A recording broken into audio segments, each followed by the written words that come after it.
like that the animals are going extinct. I feel like some people don't know what's happening. We should have something like an Irish Green New Deal that focuses on, as quickly as possible, re-engineering our energy system. Welcome to Beyond the Obvious, a podcast series co-hosted by Feasta, the Foundation for the Economics of Sustainability, and the European Health Futures Forum.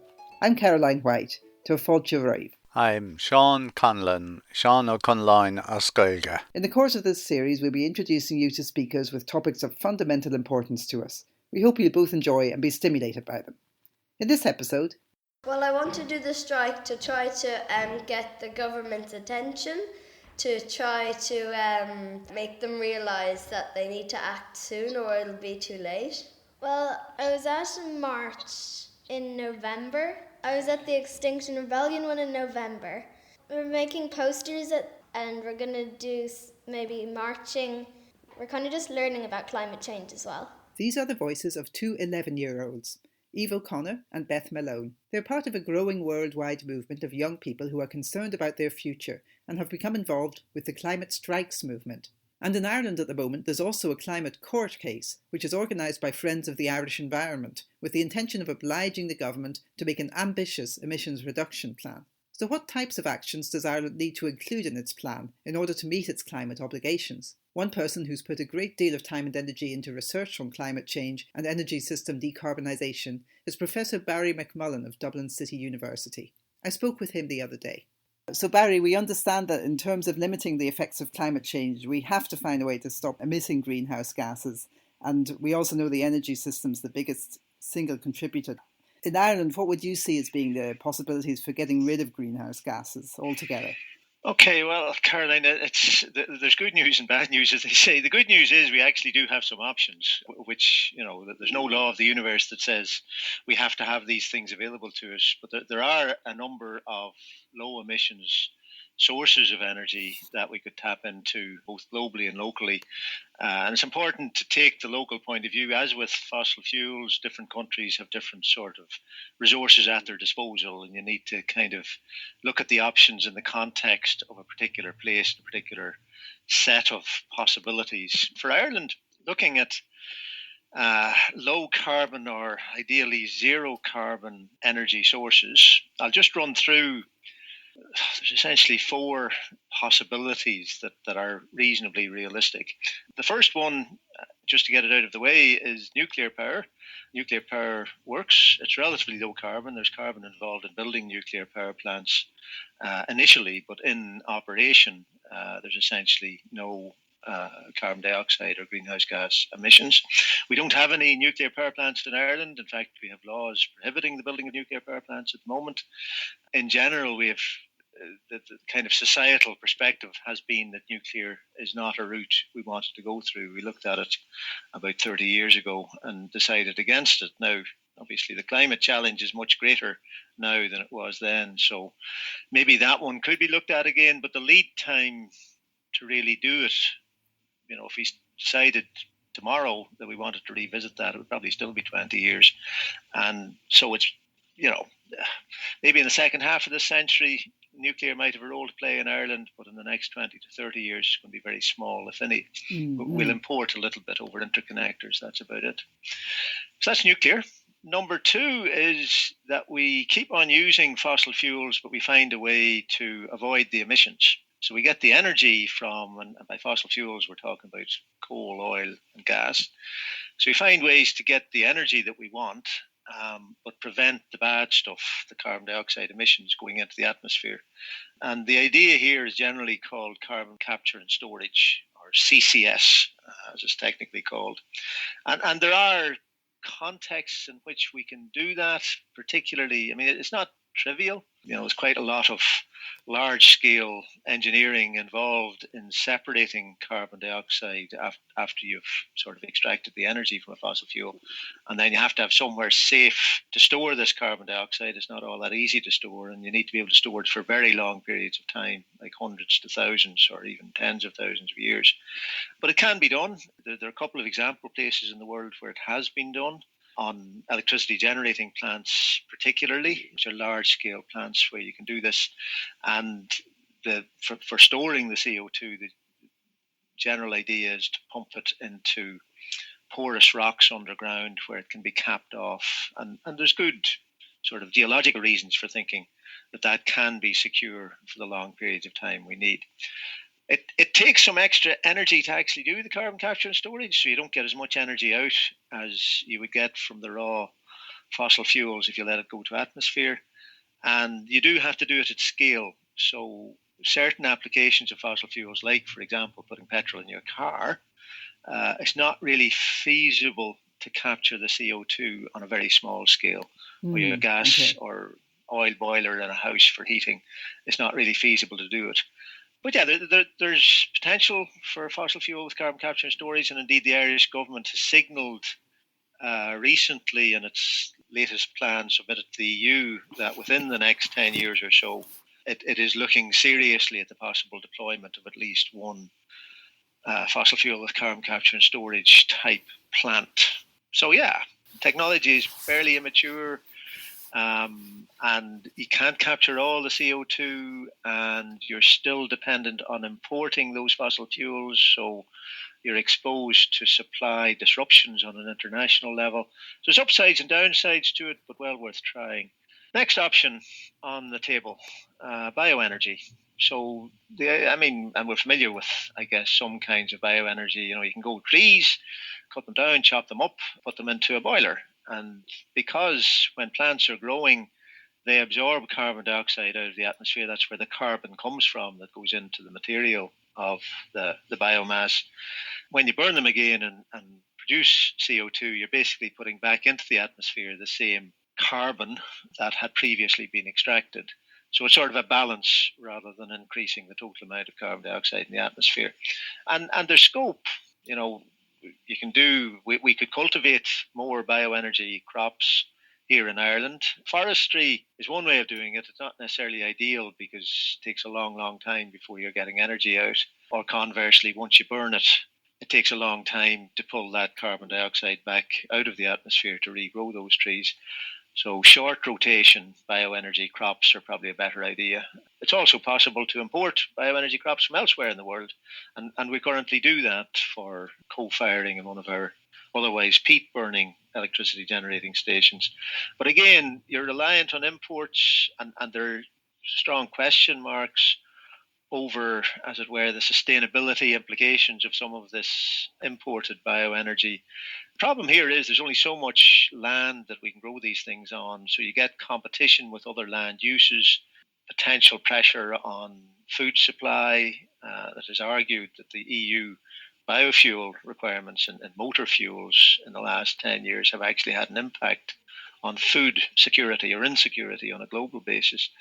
And also, although I said the carbon cycles, so there's no net increase in carbon dioxide in the atmosphere, there are other things going on with agriculture. So to cultivate bioenergy crops, certainly the shorter rotation crops, you use nitrogen fertilizers, and they're highly energy intensive in their own right, which currently involves emissions of carbon dioxide. And when you use them, it also tends to release nitrous oxide, which is a potent greenhouse gas in its own right. And the plants don't suck that back out of the atmosphere.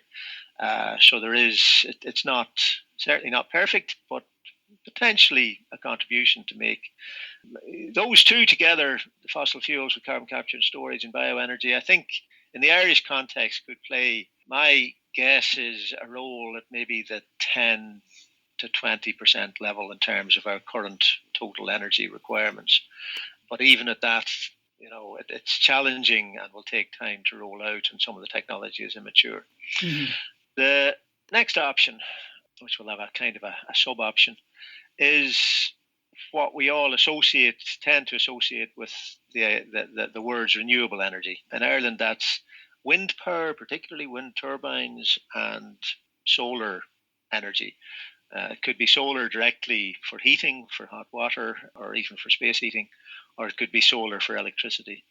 With wind, we're generally talking about electricity again. As anybody who lives in Ireland knows, particularly if you live on the west coast, we have a lot of wind. We're actually well suited for wind, and the offshore wind potential is even higher than the onshore wind potential. And based on the analysis that has been done, if you tot up the possible wind resources and some solar resources, the estimate is that just in raw total back of the envelope numbers, there's probably within the Irish National Territory the potential for maybe 2 to 3 times our current total annual energy usage from wind and solar. That is to say, we've got an abundance of those resources relative to our current consumption, in theory. You have to actually harvest them. That's one issue. And, building wind turbines, they can, depending on how it's handled with local communities, it can actually, there's certainly examples in Ireland where it has been done very poorly with poor local involvement and consultation. So there's been a backlash against some wind power developments, and that's perfectly understandable. But we have successfully deployed an awful lot of wind electricity generation, and there's still scope for some more onshore and lots of scope for offshore. So that sounds great. The problem, of course, is that the wind doesn't always blow, the sun doesn't always shine. And although on a year-long basis there is enough to cover all our energy needs, it isn't necessarily there when we need it. And also it's not necessarily in the form that we want it. So currently have lots of infrastructure, vehicles in particular, and boilers for heating that rely on chemical fuels, whereas wind gives us electricity. So there's a lot of work that would be involved both on the supply side and the way people use it to fix that. But again, there's good news. If we could store that energy over periods of time of the order of 4 weeks to 8 weeks, that's a really bad year. Say for wind, we might get a stretch of 4, 5, 6 weeks when there's very low wind. Now offshore, it's actually less so, more constant wind conditions offshore.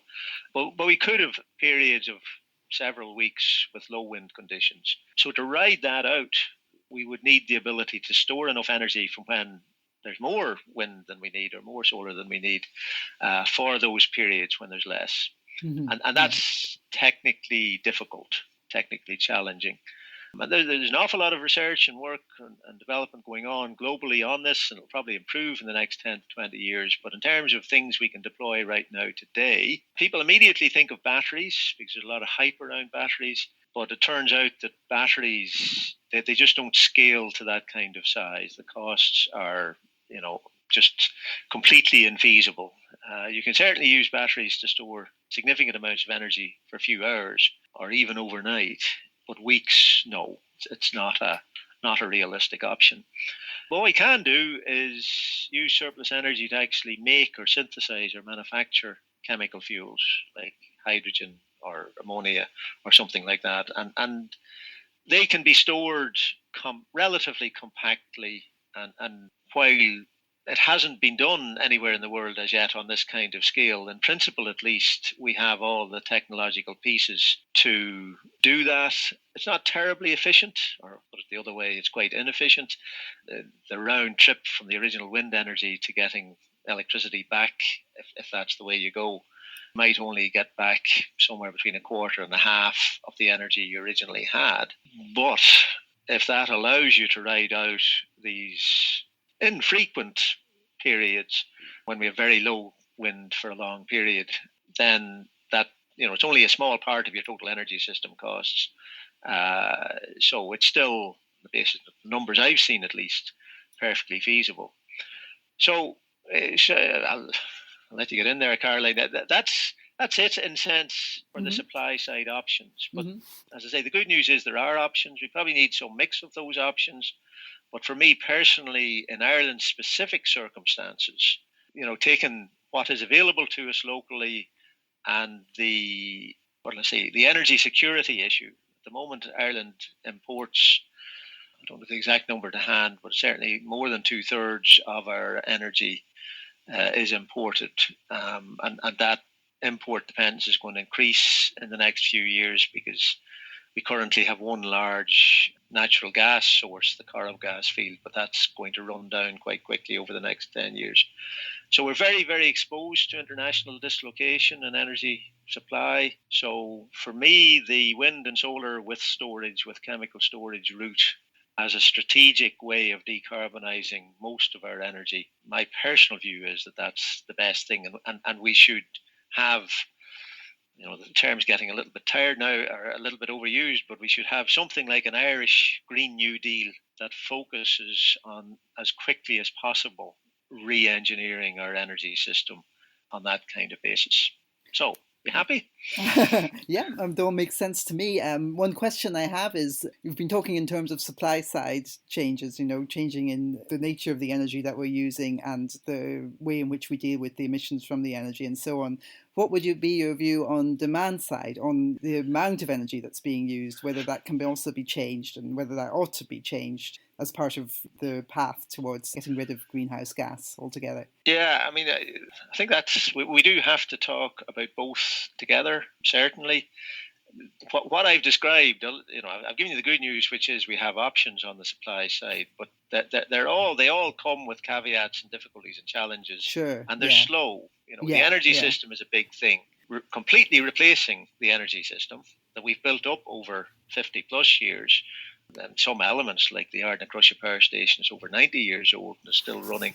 So, we've built up our existing system over a long period of time. You can't turn on a dime, but unfortunately the climate challenge is now so severe and we've left it so late. We need to drive emissions down really, really quickly. So although on a 20 to 30 to 40 year timescale, the kinds of things I've described can be done. Now, they won't be cheap and they'll be very disruptive, but they physically can be done. But trying to do it in 10 years, probably not possible. And even doing it on 20, 30, 40 years, it's easier if you're not simultaneously increasing the amount of energy you're using. If you're simultaneously increasing the amount of energy you're using, then you're making everything so much harder. Whereas if you can constrain how much energy you use, then that immediately reduces emissions. And at least some of that doesn't require you to build out new infrastructure. Some reductions in emissions don't require that. So in general, demand side consumption reductions have the potential to be done much faster. And because carbon dioxide accumulates in the atmosphere, early reductions in our demand while we're working on decarbonising the energy system represent a way of buying time for the transition, giving ourselves more time to transition. So that's really, really important.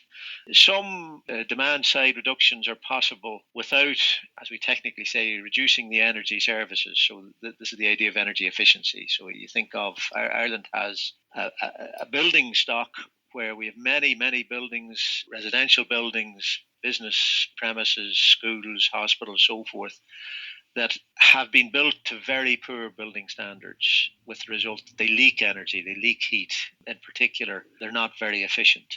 So we could certainly improve the efficiency of those, which would allow us to reduce our energy consumption and yet have at least the same level of comfort, the same level of heating, or maybe even improved comfort in some cases at least, and address energy poverty at the same time. It would also be possible. So that's energy efficiency, and we should certainly be doing a lot more.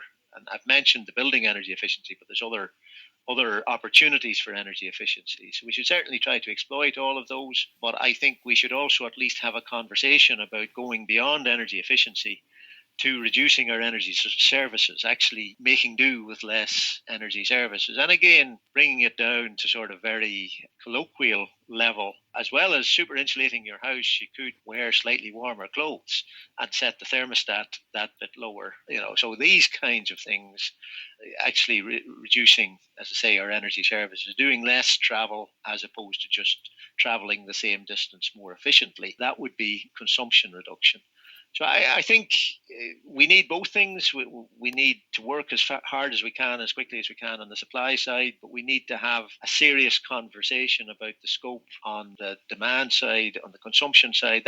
And the examples I've given have sort of been towards individual consumption, but a lot of energy consumption in the economy is by businesses. So I think we need to look at the overall activity of our societies and all the different ways we use energy in our societies, and see whether there's any scope for maintaining or ideally improving the welfare of our society at the same time as actually reducing consumption, material consumption. Almost all material consumption involves energy use in the background. So whatever we can do on that more quickly while protecting social welfare and stability and solidarity. We need to do those things as well. That'd be very valuable. And the thing to remember on the consumption side, it's very important, is that some people in society and some organizations in society are responsible for dramatically more emissions than others, dramatically more energy consumption, dramatically more emissions than others.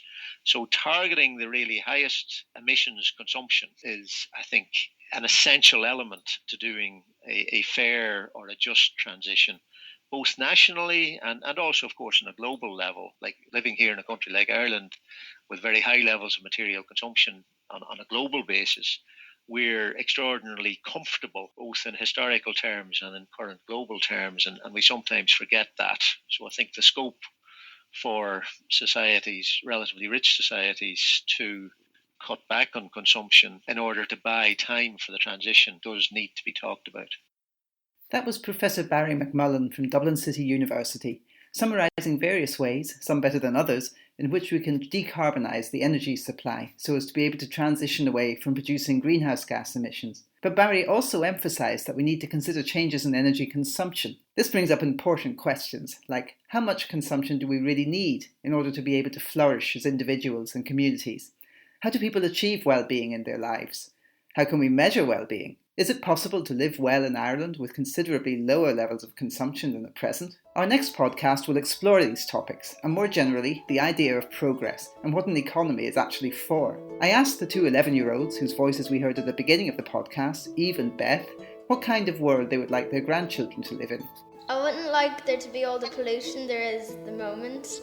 I wouldn't like there to be plastic in the seas. And I'd like there still to be like tigers and orangutans and polar bears. I would like them to have a world full of happiness and nature and lots of love and joy.